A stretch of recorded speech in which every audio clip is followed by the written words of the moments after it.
Definitely রাজনীতি শিকার। কিছুটা তো রাজনীতির শিকার অবশ্যই। গভর্নমেন্টের তো করা উচিত ছিল, ওদের জন্য কিছু ভাবা উচিত ছিল। গভর্নমেন্ট যা করছে সেটাই এখন মানতে হবে। না, চুরির শিকার।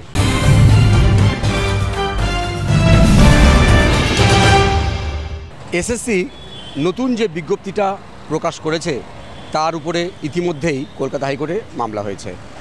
চাকরিহারা শিক্ষকরা তারা বসে রয়েছেন বিকাশ ভবনের সামনে হকের চাকরি ফেরানোর দাবিতে, এবং তারা দফায় দফায় রাস্তায় নেমে বিক্ষোভ দেখাচ্ছে। চাকরিহারা শিক্ষকদের পাশে গিয়ে হাজির হচ্ছেন বিজেপি নেতারা। তারা মমতা বন্দ্যোপাধ্যায়ের সঙ্গে দেখা করার জন্য সময় চাইছেন। তাহলে কি কোথাও চাকরিহারা শিক্ষকরা কি রাজনীতির শিকার? কি মনে করছেন সাধারণ মানুষ? কিছুটা তো রাজনীতির শিকার অবশ্যই। কিছুটা কেন, অনেকটাই রাজনীতির শিকার। দেখুন, যদি সরকার এবং যে ক্ষমতাসীন যে দল আছে তারাই তো সরকারে, সুতরাং তারা ইচ্ছে করলে এটাকে অনেক আগে সলভ করে ফেলতে পারত।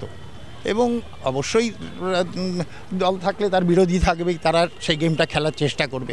সুতরাং সেই দিক থেকে মনে হচ্ছে পুরোটা একটা রাজনীতির শিকার তো তারা হচ্ছেই। রাজনীতির শিকারই আছে। গভর্নমেন্ট কি করলো তাদের জন্য? গভর্নমেন্টের তো করা উচিত ছিল, ওদের জন্য কিছু ভাবা উচিত ছিল।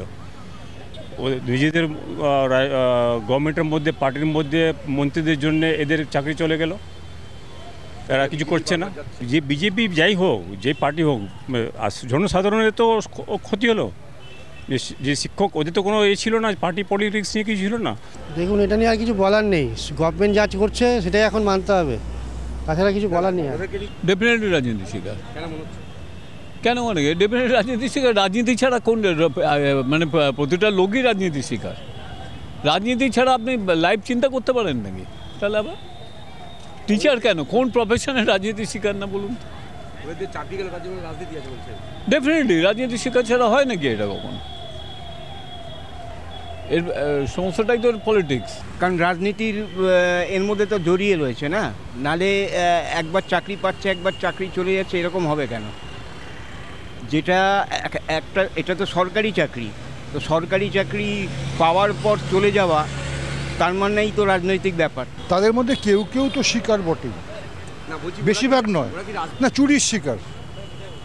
চুরির শিকার কিছু লোক পয়সা দিয়ে চাকরি পেয়েছে, তারা যোগ্য, তারা পায়নি, এই আর না। রাজনীতির শিকার তো অবশ্যই। কেন মনে হবে না? যারা শিক্ষিত মানুষ তারা যদি শিক্ষার মজাটা যদি না পায় তাহলে আর লাভ কি? লাভ কি কিছু আছে? পড়াশোনা তো একটা দাম আছে না, দাম নেই? তাহলে আছে তো নিশ্চয়ই, আমার তো মনে হয়।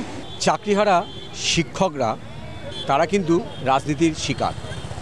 আজ রাজনীতির কচকরানিতে চাকরি গেল তাদের, এমনটাই মনে করছেন বেশিরভাগ সাধারণ মানুষ। ক্যামেরায় রবি দত্তের সঙ্গে বিশ্বজিৎ হালদার, ওঙ্কার বাংলা।